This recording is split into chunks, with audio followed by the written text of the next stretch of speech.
looking. He's going to heave one deep down the field. It's going to be to the goal line. It's going to be gone. It's a touchdown. And the Gators have won.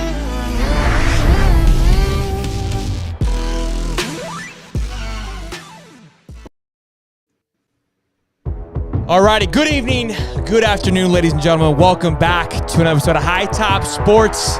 In the studio with my main man, Steve and Chad. How are we doing, ladies and gentlemen? Welcome back to the stream. If you guys are watching on Wednesday of last week, we had so-and-so on. I'm not going to give him any clout right now. And we made a bet. We made a bet that I would have to wear some Vols gear if they won, and he would vice versa wear some Gator gear. This is what he delivered. He delivered a washed up, probably been stuck in a couch for 3 years Vols hat. This is his pride and joy, so there's no shot that I'm wearing this. I'm not getting lice. And then brought me a dusty Tennessee cup that clearly was in a storage box for the last 6 months. So this is the fan that's been talking all this smack. He didn't have a T-shirt. This was all that he had. So I'll own up to it.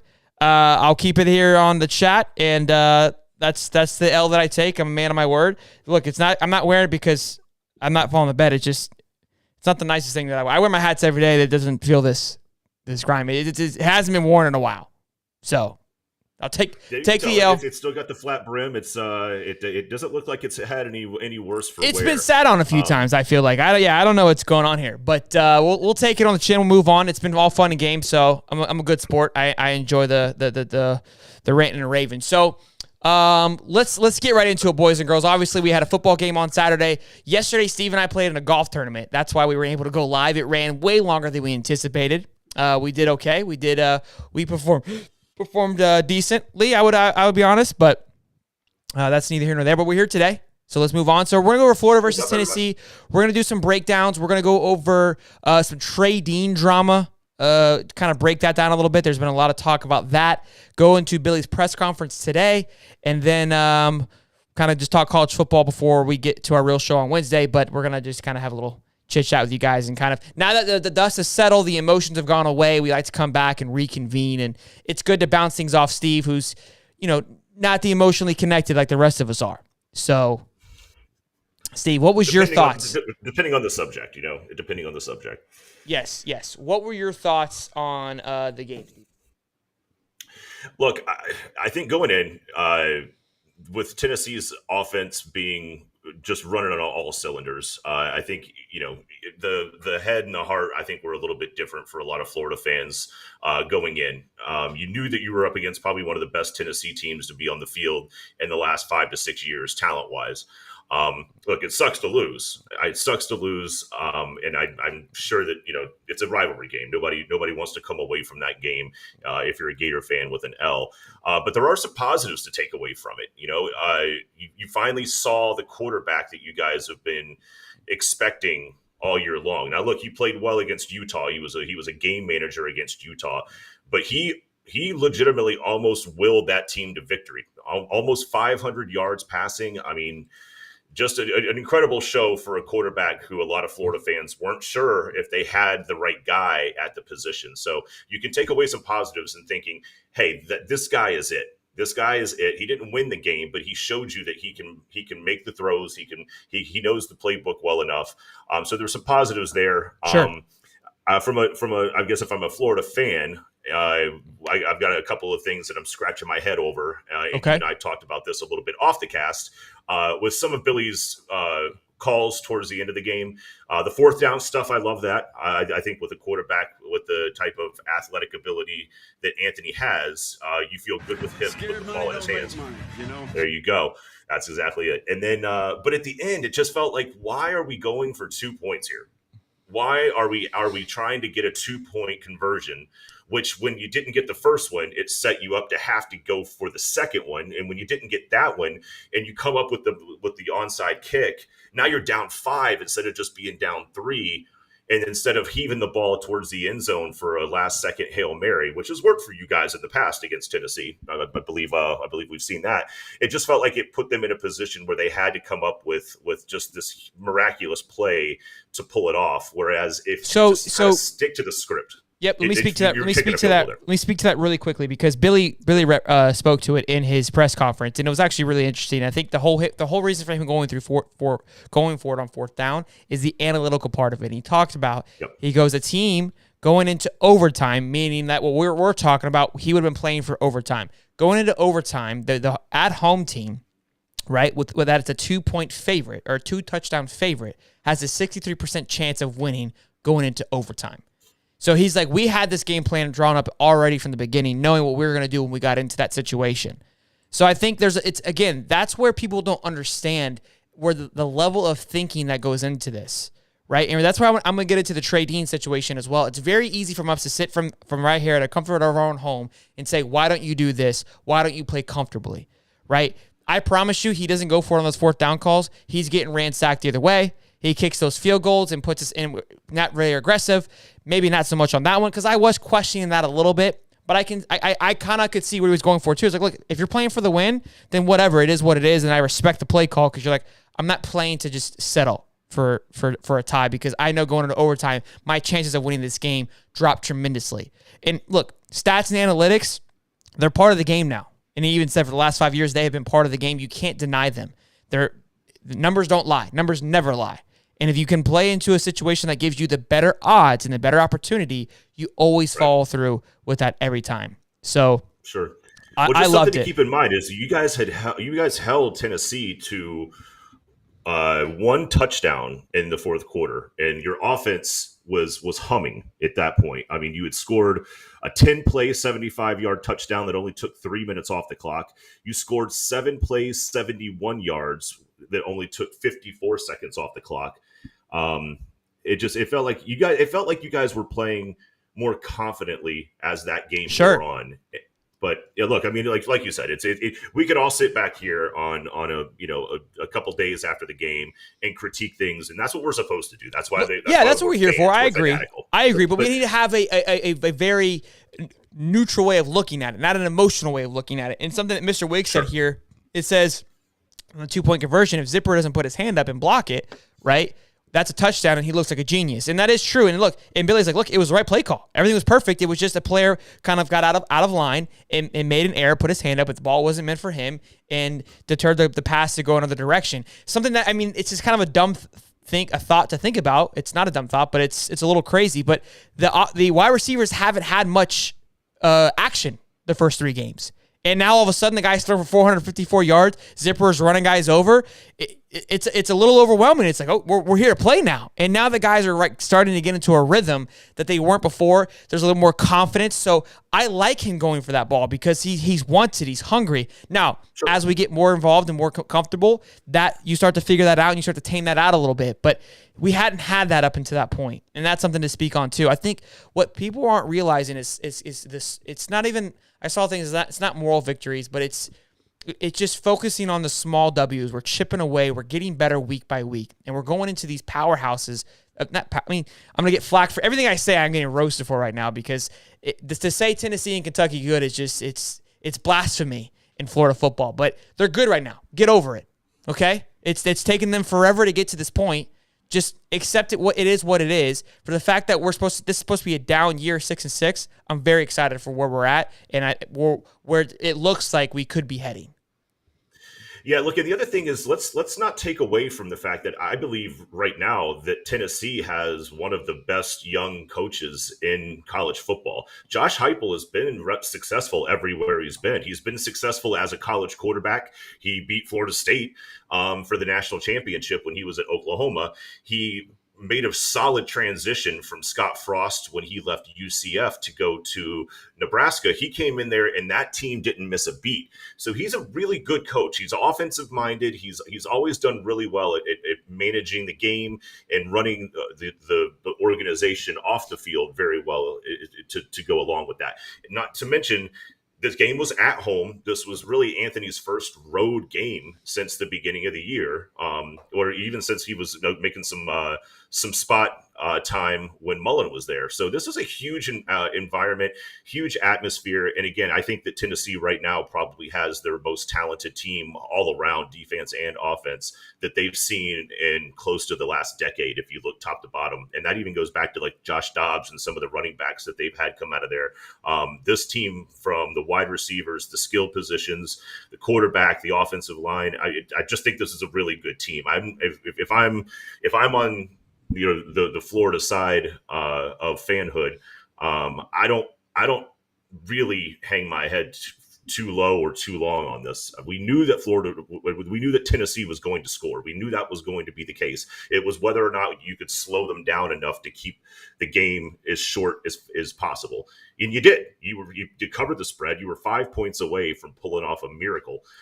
Crazy. It was quite, like a game that got, So I get that they're going after some players. It looks like some of the defensive players are getting roasted a little bit by the fans. And I get it. Like, it sucks. You don't want to lose a rivalry game, but I don't believe it's really as bad as what people are making this out to be. Yeah, this is where I want to kind of chime in a little bit too on things are obviously evolving from a fanatic standpoint. The fanatic has always been there where we get rambunctious. We have our opinion, which I'm okay with. I think it's great. It's what makes football great. It's what makes the entire sport great, is that we have an opinion and we get to get rambunctious and get loud, and then we either get proven right or we look like idiots, but we don't care because our team is winning. We want almost, in a sense, to be proven wrong. Right? It's this weird relationship that we have with our sports teams. And we don't want to ever get too high. We always like to stay negative, because then when we do win, it feels really, really good. And this is kind of where I've learned, and I try to take this, this road. And I kind of got some flack too. There was like, oh, you're a content creator. You're just trying to take the middle ground. No, not at all. I'm more than willing to roast anybody or anything or any type of process when I feel that, hey, things are going south. To start roasting somebody or criticizing somebody after the fourth game, if I came into your job after a month, now I know he's been there longer than a month, and started roasting some of you because of the things you've been messing up on, none of you would have a job. I can promise you. Okay, for a 1,000% fact, with this much pressure, with this many moving parts to it, half of you can't even manage your household. Okay, you're not managing this type of football team. Now, I know I'm gonna get some flack here, but I'm swinging for the fences here. I'm in the same situation. I'm in no place to this is how it should be ran, right? But you got me thrown off there, Steve. Look, I think my point is, we wanted to bring up too, because Trevor Etienne's mom, she posted that comment on a Facebook page of basically Florida fans, you guys suck. It's give it time. You guys are not making this fun as family members, as student athletes. It's always been there. What's changed over the last few years is that the student athletes and the parents are more involved socially because they have to for NIL and brand awareness. 1, 2, it's just more accessible now. I mean, it's, if you don't have it, you're a loser. You're crazy, right? And I know it's been there for a little bit now, but it's, like I said, the NIL has really amped things up. And so the players are more involved now than ever. They hear it more than ever. It's hard to block it out. And if you're NFL, NBA superstar, you're getting paid millions, there's a part where I'm like, you're paid to deal with it, right? If you're college guy, you're still a college kid. You're still trying to figure this stuff out. I mean, 2 weeks ago, they were driving around their Honda Civic to high school. You know what I mean? That's the level here. I'm making it a little bit of an excuse, defending a little bit, but we got to keep in mind, look, I'm all about criticizing and giving guys flack when they deserve some flack. I mean, that was part of the damn moment. Hey, the fans were too loud to hush anymore. I'm okay with it to a certain extent, but if we want to support the fans and support the team and the progress and the recruits, we as fans got to simmer down for just a little bit.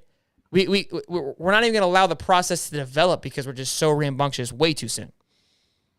Yeah, and look, the part about Etienne's mom going on social media and making the post that she did, I don't know if the cast here and the people who are on have seen it, but essentially, she's frustrated just in the way that some of the fans are treating players on the team. And to your point, and you and I have talked about this a little bit off cast, these guys, it wasn't that long ago that Jimbo Fisher, when he was at FSU, essentially said, as soon as we start our fall practice, every one of the players are off social media. He didn't want them on it at all. It was a distraction. Now, sure, the coaches can't do that anymore, really, because it does have some adverse effects on how the player is able to market himself and how he's able to get himself out there for NIL potential. But they were able to eliminate that as a distraction for these players. And now it's exactly the opposite. They're very highly engaged. Keep in mind that Etienne's mom also had a son that played running back at Clemson. And so she's been through a college experience with another one of her sons. But that team was very successful. So right, and I can understand where the frustration comes from because the flack Clemson wasn't didn't the lose same. a lot of games then. Yeah, the flack wasn't the same. They're jumping in here tonight. Yeah, let me see. We got a super chat here from let me see here. Big Shot Ben. What's going on, man? Says, love the show. Keep it up and go Gators, y'all. Appreciate it, man. Thank you. So what I want to do, I'm gonna jump on a limb here. Steve and I, we talked about a precast, and look, we have to have an opinion. I feel like if we don't have an opinion, what are we doing here, right? This is where probably going to be a very unpopular opinion, but I looked at the Trey highlights because everyone's calling for Trey head, and I'm like, okay, I get it. The guy blew some plays. I'm not saying that he didn't. But let's focus on the positive things here and really break this down, okay? The guy plays safety, number one. To kind of give you a synopsis or comparison from a safety position, it's the center field in football, the center field in baseball. They kind of control things. It's their job to be the aggressor, make the calls. They've got to have a great awareness, right? Just like a middle linebacker. They've got to know what's going on. But they also have to know when to make the right call. And I think that's where his criticism is coming from. So I'm not discrediting the criticism by any stretch because he's a senior. There's some of these things that he should not be doing at this stage. Totally agree.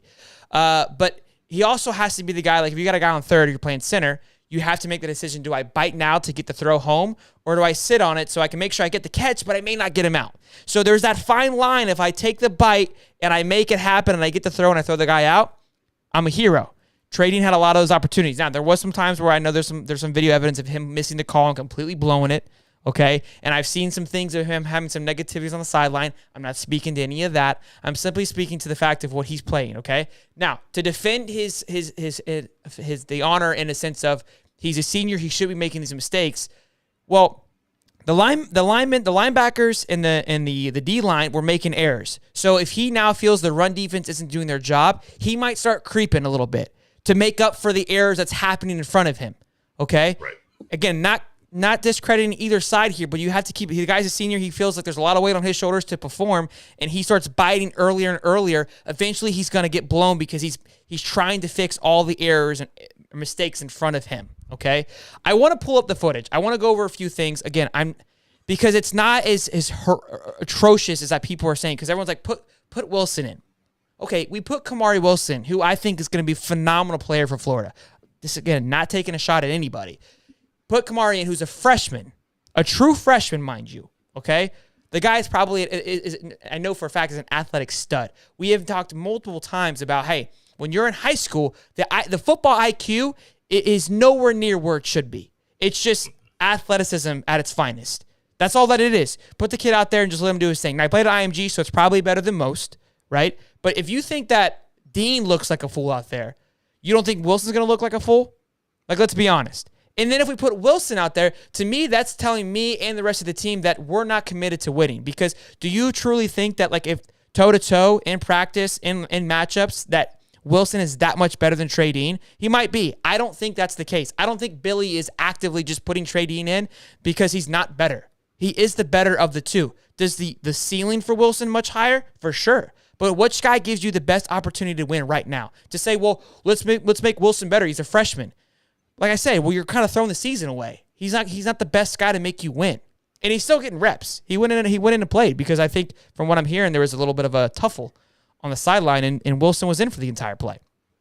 So what's your thoughts, Steve, on that before we watch the film? The other piece of this is that, look, Trey Dean is, if I'm not mistaken right now, Florida's leading tackler. You don't want your safety as your leading tackler this far, 4 games into the year. That means that the safeties are having to be a safety. We're having to be the last line of defense to get some of these guys down. Now, it doesn't mean that he's been right on the money with all of his coverages. No, he definitely struggled trying to cover the slot receiver against Tennessee, and he had a couple of balls that were playable that he was close on. He just missed it by a little bit. I realistically, and we'll look at some of the film.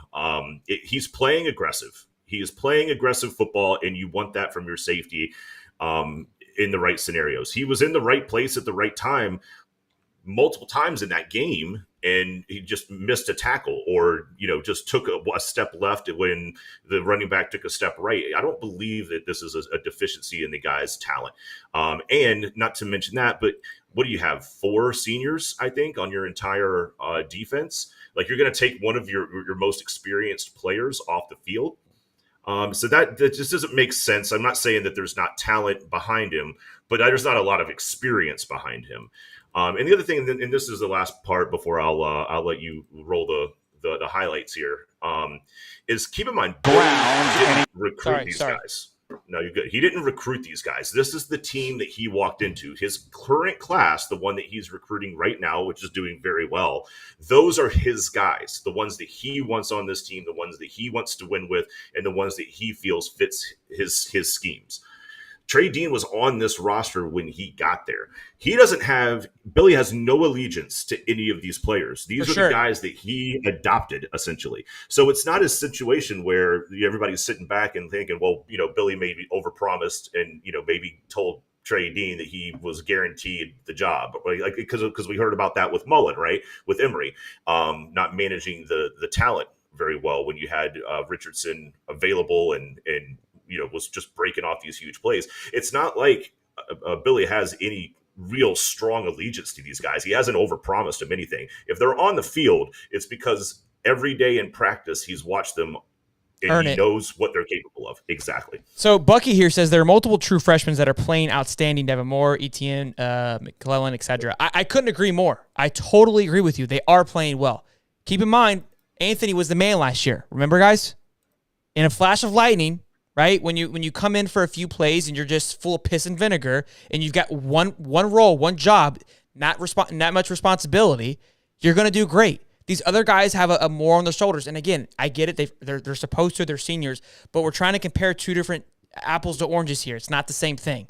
And I'm not discrediting anybody, but we have to keep in mind of how this process works. You got a guy that comes in for 5 plays. He's filled up, ready to rock and roll. They're go, yo, Wilson, go do this. Got it, boss, all over it. And he's going to maximize it. Here's the other part. If you go and you put Wilson in this soon, you're going to stunt the growth, okay? It's going to crush his ability to perform because now you're putting a lot of pressure on him at a very young age.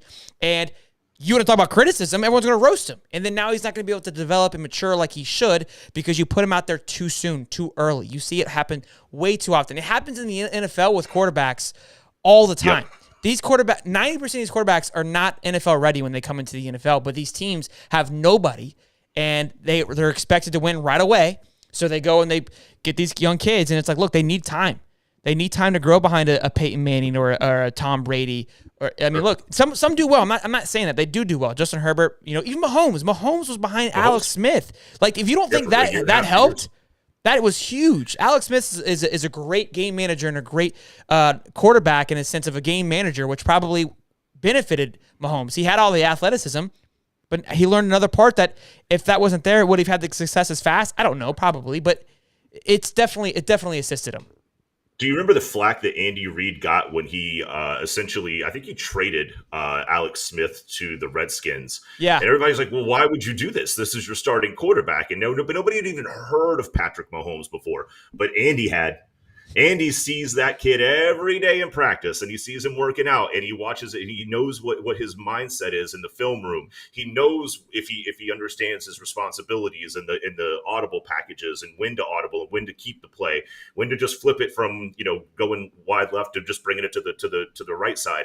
He knows all that because they spend a lot of time together. And in this scenario, this is where you've got to trust Napier in the amount of time that he has watched this kid play. If Wilson was the better player that gave him a better chance to win, trust me, the kid would be out there. Again, there's no allegiance to be had here where Billy is going to play a guy that's not going to give him the best opportunity to win the football game.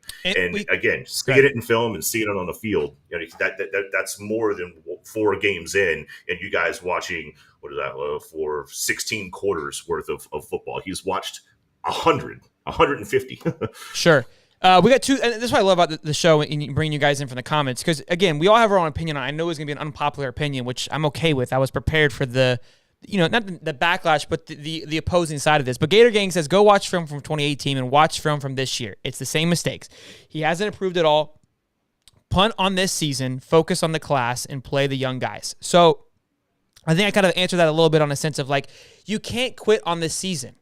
You can't. I think from a morale boost, from a recruiting aspect, from a morale sense, you can't just go bash the senior because, again, they're mistakes. I hear you, but you can't come in 6 months and just like, screw, you're out of here. You think you're gonna get buy-in from the other guys that are making an impact? No, you can't do that. You can't say, well, that's not coaching. That is good coaching.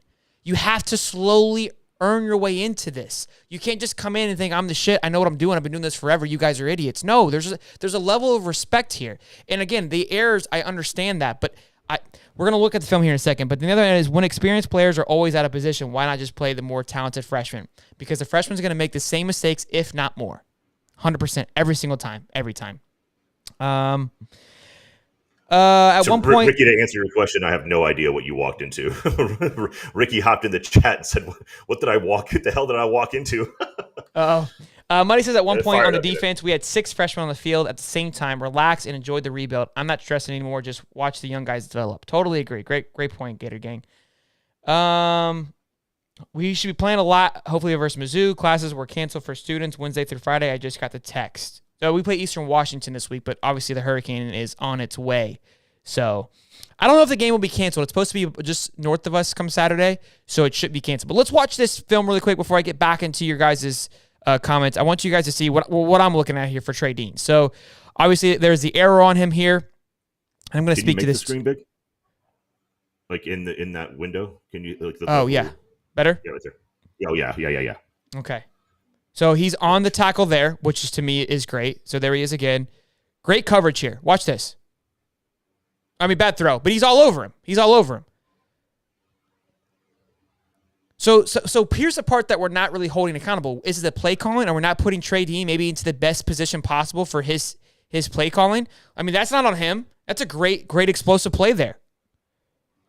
Here he is. Year? See, no, this is this year. This is the Tennessee game. Oh, it is from last year. Yeah, this is last year. I didn't even realize from last year. Well, either way, I mean, if some of these guys are saying that he's making the same mistakes. I was wondering why I didn't see the few blown plays that I was talking about. Okay, so he had a missed tackle there. That's him right. He's over here.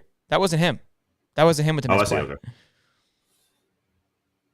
Okay, well, that changes a few things. That was a good play by him. I didn't realize it was from last year. I thought it was pretty crazy that they already had it pulled up from the prior years. Either way, if that's what we're looking at, again, we were talking about him being bad all the time. That, to me, those few play calls weren't that bad. Now, I did see a few plays where he sat when he shouldn't have sat and he got exposed. I'm not discrediting any of that, but a part of it, too, what I was saying is that think about the guys, Ventrell Miller, Britton Cox, as well as Trey Dean and Gervon Dexter. They all came from the Mullen era, right? And my thing is, it's because in Billy's press conference, I wrote this down. He said Billy spoke, he said about one player busting coverage. Not like, hey, there was one player. He goes, there was always one player that would bust a coverage that would cause us to screw up.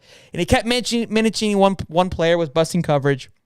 And this to me got to thinking it's an ego thing as well, where Trey feels like all the pressure's on him and he's not buying into the process probably. And he's trying to play individual ball, right? And make big plays and make tackles and be aggressive. And if you make an aggressive play and you miss it, you're going to get exposed.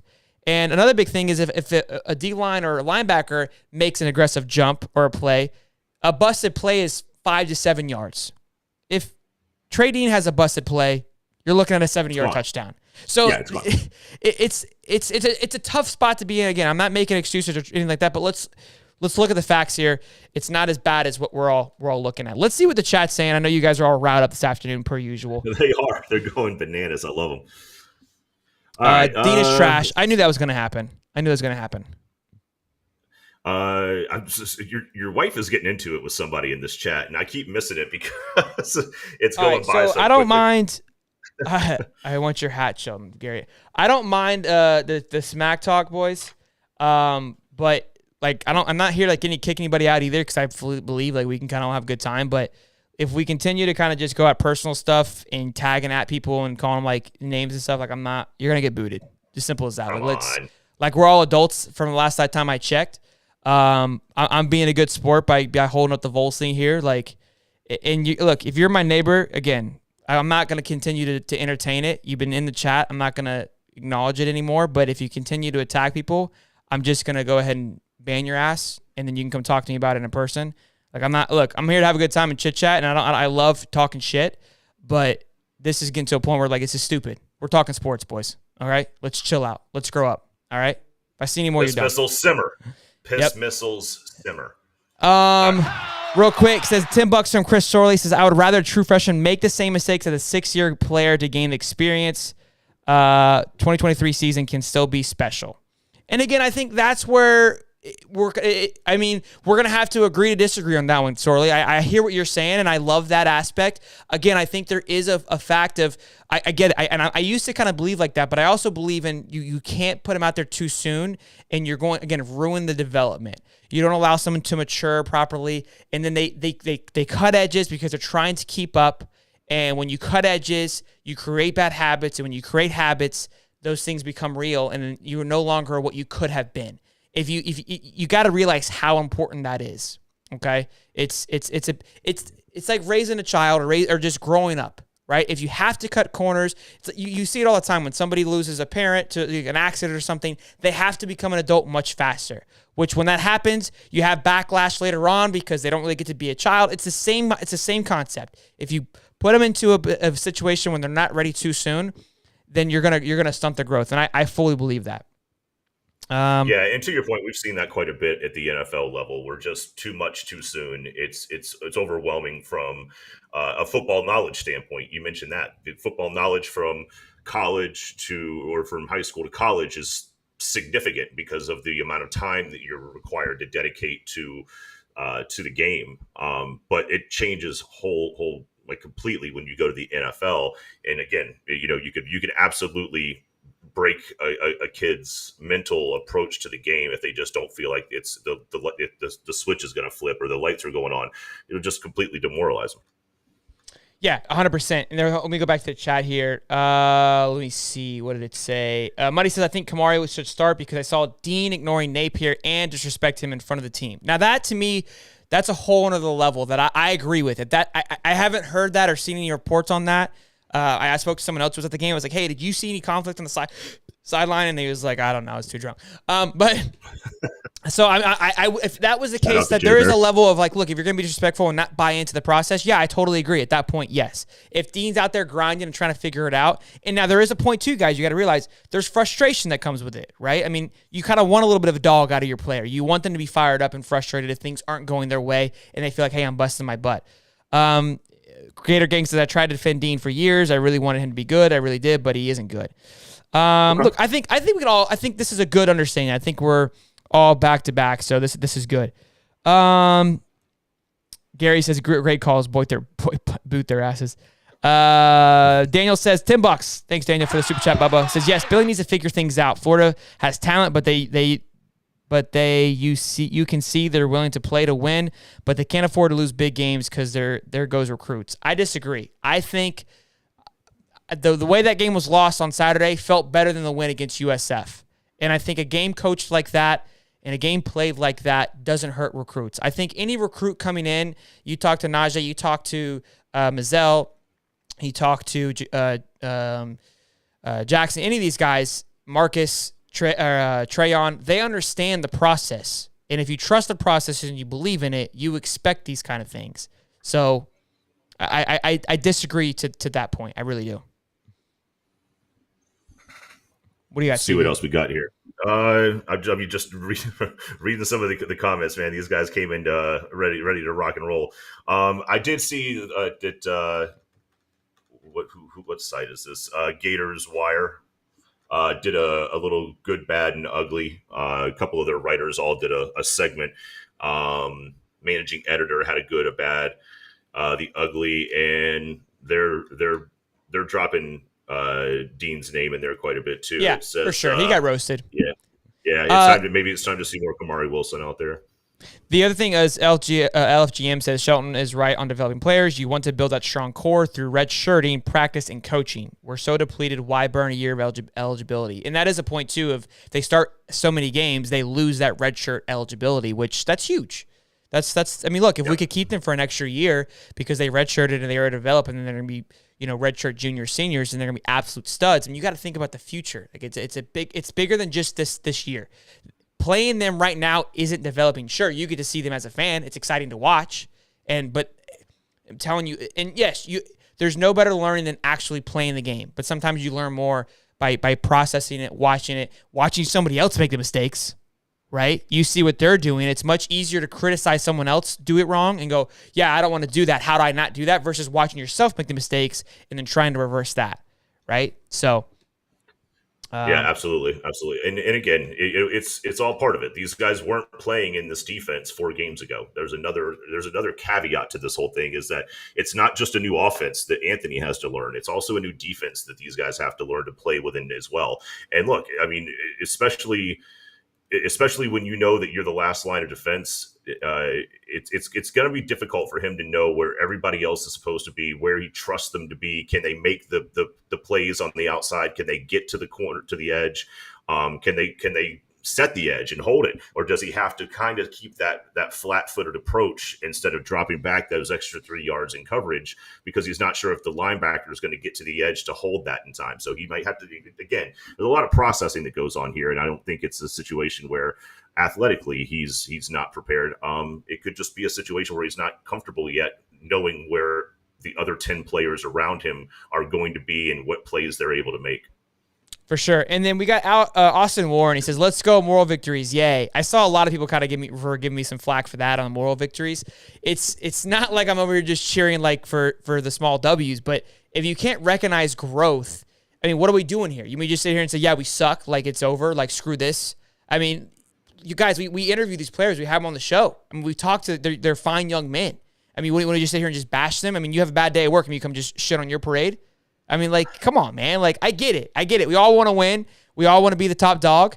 Think about Kirby Smart's first 2 years when was a dumpster fire of a school. I mean, the SEC East wasn't as strong as it is now, and they barely went 7-5 or 6-6, right? I mean, they sucked when the SEC East sucked. The SEC East is probably at its best as it's been in a while, in a sense of like it's pretty talented top to bottom. I mean, Vandy's even getting W's, right? And Florida's still grinding it out. And Florida is nowhere near what these other schools are at. We have been in a downward spiral for the last few years. And I think all it is recognizing what it is. It's very easy to sit here and say, yeah, we suck. We'll see you next year, boys. But I'm not going to do that. It's a waste of time. I've done that. I did that when I was a kid, because when you watch it on Saturday, you show up expecting the Gators to win. They don't win. You go, you complain about it for 6 days. And if they don't win on Saturday, then it's just a bitch fest. That's not how that works. That's not how that works there, boys. Yeah, look, it can take the wind out of your sails, to say the least. It's just like, for them, how you bounce back, how you approach it. There's a lot of football to be played. There's going to be some up. There's going to be some down. There's going to be, like a game that you don't feel like you can win, and that you pull out and knock somebody out of the potential for the playoffs. I mean, there's going to be some opportunity to cheer for the team. I promise that you guys will survive for another day. Absolutely. I don't think Kirby Smart's second. From Dominic. Yeah, Dominic says, I am number one. Bend your knees, peasant. Yeah, Dominic's number one in fantasy football, guys. If you haven't heard, if he hasn't reminded you, I've never wanted someone to lose so bad my entire life. Oh man, Ethan's gone saying fair with their fans. Mr. Wiggs, as long as we beat FS Poo, I'm good. Sorry, Steve. Yeah, look, that's always a W, right? That's always a big W. See, I handle losses so well, Shelton. You know that. You've seen me, so I get where you guys are coming from. Fans are fanatics. They don't think with common sense. Definite growth this game is on all areas. Yeah, and I agree. Look, I don't mind the rowdiness. Like I said, I appreciate the fanatic excitement behind things. But I'm also going to give you my fanatic point of view of like, look, my level of fanatic is to hear of. I also have an expectation and understanding of how these things work, and have watched sports long enough and have gone through the ringer of sucking, right? As a Braves fan, you've been through it. So Napier is not the next Book Jones. Let's all just simmer down a little bit, okay? Let's relax. I think that's like how we're there after 4 games is beyond me. The guy's put together almost a top 10 recruiting class with little to nothing. And okay, where's Miami fans? Where y'all at? Where is? I mean, what's up? Everybody was saying Cristobal was the man out here out recruiting Billy. That Cristobal was going to come in and just take Tyler Van Dyke. There were some people that had that Miami predicted in the Final Four. Like, where's the criticism for that guy? Brian Kelly comes out, makes a complete buffoon out of himself game 1. Those are your other 2 options, right? Now, and Scott Frost, that's another option. Like, where are we going to go? Like, what, you know what I'm saying? Like, I get it. I understand what you guys are saying. Like, we're fanatics. We want to win. Like, it's this and that. But it's like, with Middle Tennessee, is that where you want to be? 10,000 fans in the stadium, is that where you want to be? Like, what's up? You know what I mean? Like, look, I mean, Middle Tennessee is riding high right now, but yeah, in the grand scheme of things, let's be honest. So the Discord chat did mention that Middle Tennessee's coach threw FSU some props after he knocked off Miami this weekend, and I couldn't quite figure out why a coach from another school, after a huge win over a team that they were heavily underdog to, would even bother to mention the team's rival. Like, why bring FSU into a conversation about in your press conference after beating Miami? And then I looked it up.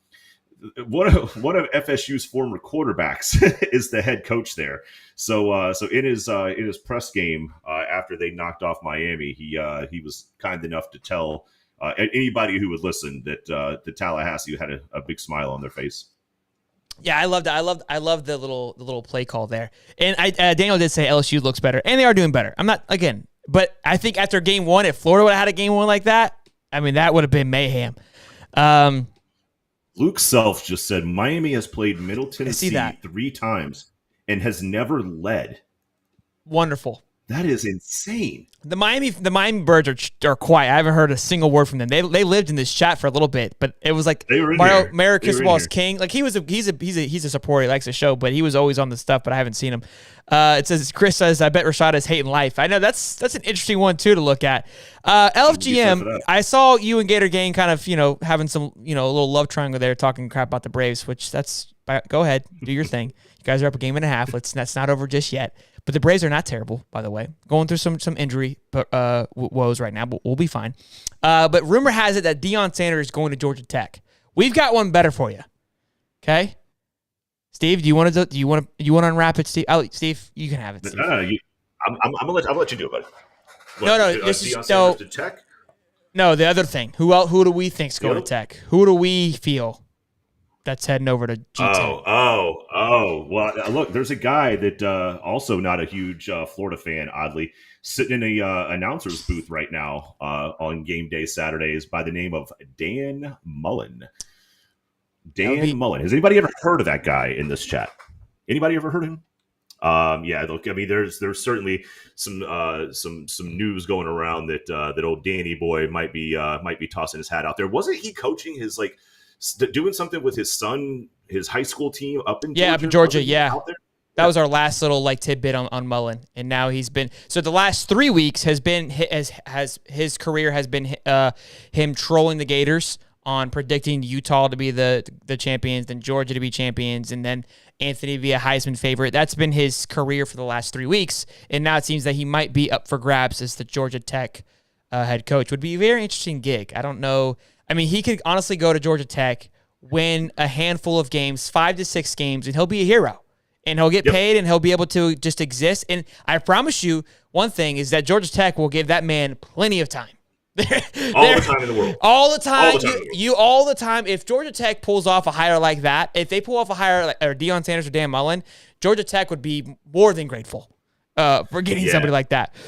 The one thing about Georgia Tech in Deion is that, look, Deion played football in Atlanta. Deion played baseball in Atlanta. This is true. Deion lived in Atlanta for a long time, and what he would be able to do from a branding standpoint, bringing that school into any level of notoriety would be, it's a little bit scary to think about, especially with Now you're in a Power 5 conference, and you're in the state of Georgia.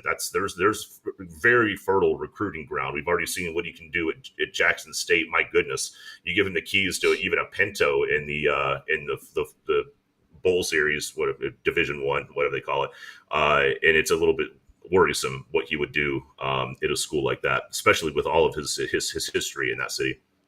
Did you see his post game conference against this past week? They won like 45-7. They won 45-7. He goes, "Did we dominate? Huh? Did we dominate? No, we didn't. 45-7. That's good. We played well, but we didn't dominate." I was like, "My God, he's a killer, bro." I love it. My goodness, I love it. He reminds me of working for somebody else I know, where it just no matter what, it's never good enough. It's never good enough. I threw Ultra Gator just said, "I'm just waiting for the game when both our offense and defense play well instead of one or the other or neither." I agree. I would like to see both be in sync. That's going to be. I think Utah. No, defense is kind of wobbly. The Miami Spacers are quiet now, high top. Yeah, I saw that. I hopped in one on Sunday when they were losing to Middle Tennessee to troll a little bit, and they wouldn't allow me to speak. I requested. Yeah, 1.5 is not terrible, Garrett Gang. Stop it. If you have to evacuate, go to Middle Tennessee. They know how to handle hurricanes. And the Breeze with the singer. That's a good one. Backhand. That's a lot. I love it. Dan Mullen's wife would be great for recruiting. Yes, everybody was getting a kiss pregame. Too good. Oh my gosh! Could you imagine what the rivalry would look like with Georgia and Georgia Tech if it would get fun. It would get he fun. Would get that thing fired back up again. He would put a lot of emphasis on that game. That'd be fun to watch. Yeah, Monday has a good point. It's a random topic, but all the projected top NFL projected quarterbacks like Van Dyke, AR, Will Levis, and Bryce Young have struggled against top tier. Well, Bryce struggled against the only really team they've played thus far, but that is a good point. Again, that goes back to my point where they think these quarterbacks are going to be ready to rock and roll. Bryce is on his second full year. Will's been playing for about a minute, but AR, how he was projected that high with very little playing time is crazy. Tyler Van Dyke, this is his full second year as well with a new coach. I mean, they try to rush him. You're rushing it. Take your time. Yeah, and they're already talking about the potential of Van Dyke transferring because it sounds like they're going to start to give the backup a little bit more playing time. If I'm not mistaken, I didn't watch the Miami game, but I did look at a couple of the highlights for it. It looked like Van Dyke got benched in that game, and they brought the backup in. So, hey, Gator Gang, he says, when was the last time the Braves were good? The date's right there. The date. You can see it. It's illuminated in green. The date's right there, bub. Okay. It's also the last time the Braves were good. It's right here. Okay, it's right here. What would that be, Sheldon? That's Big Cock Jock, hoisting the World Series trophy with his pearls in 2021, which was last year, by the way. Did he give himself a pearl necklace? How did he get a pearl necklace? Yeah, do you not know the story? It's a really good story. It's a really good story, and we'll end it with this because I think this has been a good show thus far. So congrats to FSU for being 4-0. But he got his pearls because he just started wearing them one time. He just showed up to the game, started wearing them, and he has this like wine club that he had with the pitchers in Atlanta. Okay.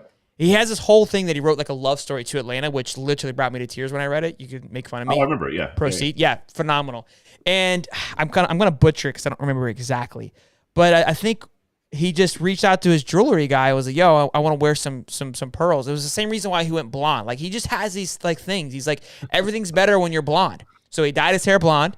Got on the pearl necklace. Maybe his daughter gave it to him. I'm gonna butcher it. I don't remember. I thought might have been his daughter gave it to him. It doesn't matter. The pearls became the thing, and I was I was here for it. So you guys were great.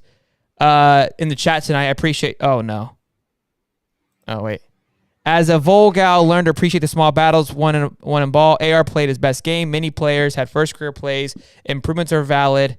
Personal victories for these kids. Totally agree.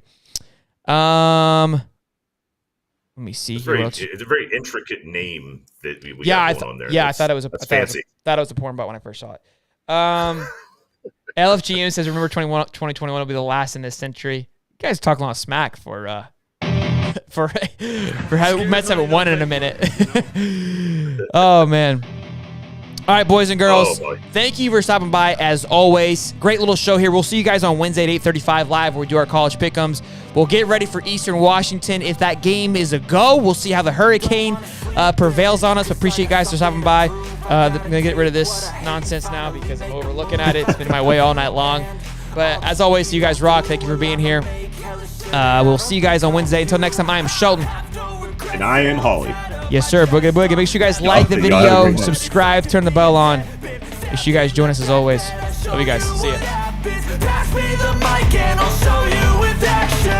I feel this pain, you already know.